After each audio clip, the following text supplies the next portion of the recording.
Hello YouTube, we're on the Real Programming channel. I'm its host, my name is Andrei. Welcome, I greet you. This is our 5th lesson, it's about HTML JavaScript. We'll talk about writing Serious JavaScript Revisited. And this is our answer solution for our last lesson.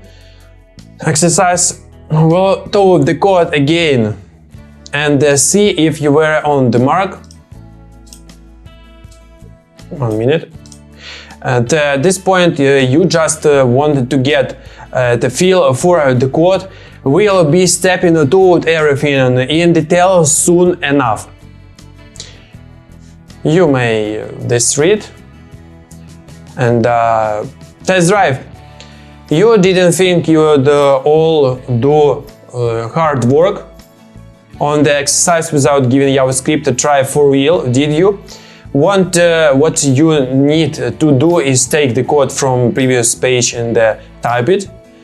And don't forget, remember please, you'll find all the code and materials of this lesson under this video and description, link to Google Drive. Please download this code and do exercise. Okay. Along with the HTML below into a file like index.html, then and load in your browsers, you'll see our results below. Type this in the script and script with slash text around the JavaScript code. They tell the page that what's in them is JavaScript, not HTML, and type the JavaScript code from the previous page in here.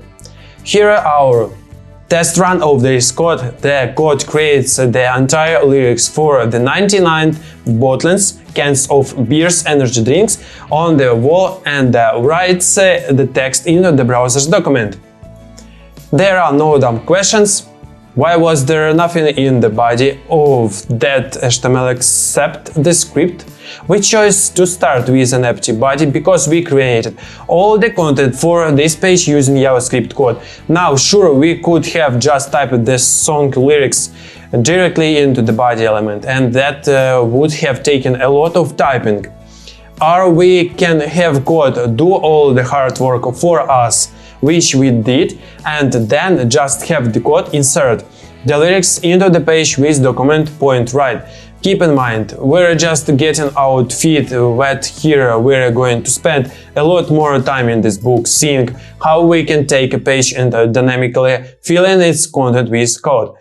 I get that we built up the entire lyrics to the song, but what exactly did the document point dot right to, and how did the text get in the document? Well, document point right takes a string of text and inserts it into the document. In fact, it outputs the string precisely where the script tag is located. So in this case, document right outputs the string right into the body of the page. You're soon going to see more sophisticated ways to alter the text of a live document with JavaScript, but this example should give you a flavor of how code can dynamically change a page.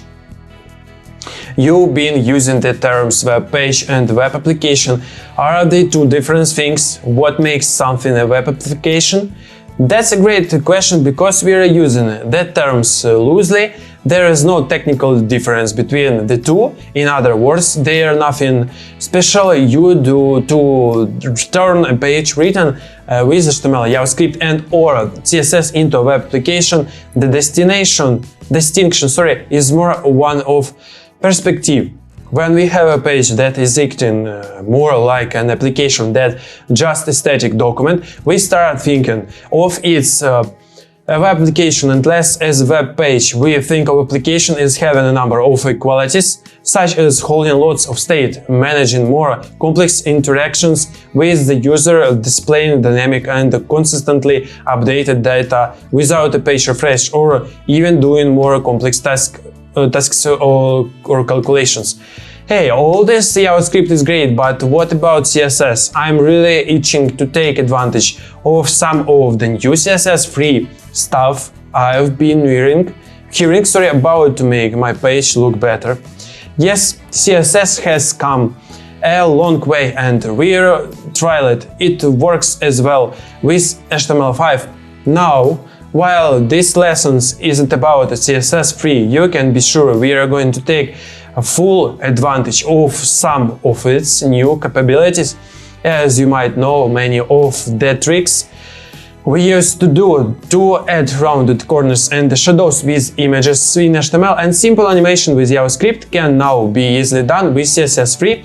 So yes, we are going to make use of the power of CSS3 in these lessons, and we'll point out when we are doing so.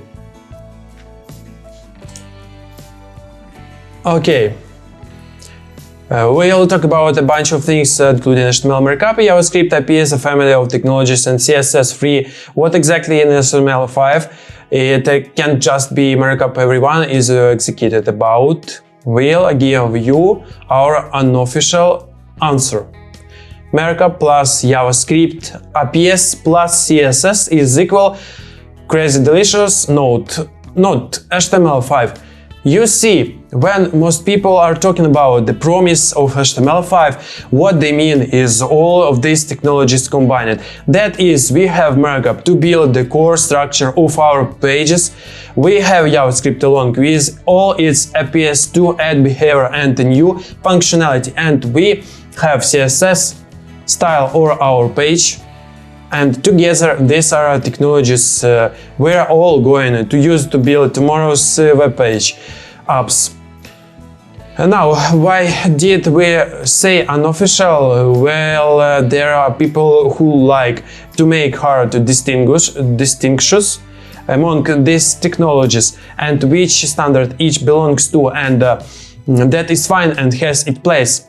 But what we care about is what technologies are available in the browsers, and are they ready for us to use to craft our pages and applications. So we say HTML5 is markup plus JavaScript IPs plus CSS, and we think that is what people generally mean when talking about HTML5 as a technology.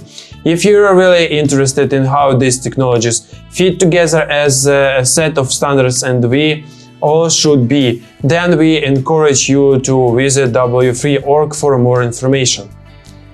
Congratulations, you finished chapter 1 and written your first HTML5 and exercise and your first JavaScript code. Before you run off to the next chapter, we are going on one more task for you to drive it along home. Use the magnets below to fill in the formula that solves the question of what is HTML5. Carefully now, there are some distractions thrown in with that pile of magnets. Once you solve it, get some rest and refresh yourself before moving on chapter 2.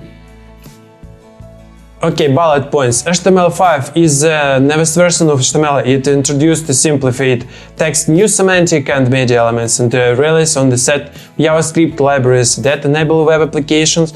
XHTML is no longer the standard for web pages. Developer and the W3C decided to keep extending and improving HTML5 instead. The new simpler HTML5 doc type is supported by older browsers. They use standards mode when they see this doc type. The typed attribute is no longer needed in the script tag or in a style sheet linked to CSS. JavaScript and CSS are now the defaults. The meta tag used for specifying the character set has been simplified to include only the character encoding. UTF-8 is now the standard charset in use on the web page. Making changes to the doc type and the meta tag won't break your pages in older browsers. HTML5's newest elements are a superset of HTML4 elements, which means older pages will continue to work in modern browsers. The HTML5 standard won't be officially complete until 2014, but most modern browsers will support it long before, then many support it now. HTML5 introduced element that add the new semantic to your page, giving you more options for creating web page structure that we had with HTML4 1.01. We are covering this in these lessons, but we have a small guide to that in the appendix. Many of the new features in HTML5 require JavaScript to make the most of them. Using JavaScript, you can interact with DOM, the document object model. The DOM is the browser's internal representation of the web page. Using JavaScript, you can access elements, change elements, and add new elements to the DOM. JavaScript API is an application programming interface. APIs make it possible to control all aspects of HTML5 like 2D drawing, video playback, and more. JavaScript is one of the most popular languages in the world. JavaScript implementation have improved dramatically in recent years.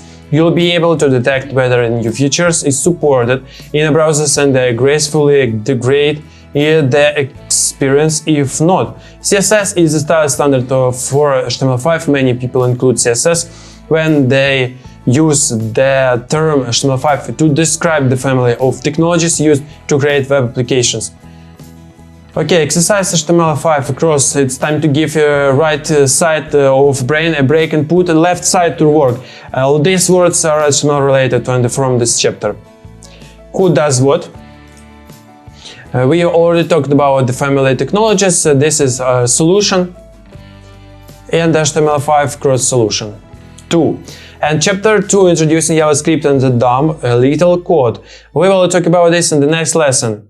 And on this, our 5th lesson about JavaScript is over. Thanks for watching. Subscribe to my channel, please. Put likes, share with friends, and comment. Don't forget, do exercise every evening, preferably after you have done all the work. And drink more water for the brain. Meditate. And that's all. Thank you. Bye.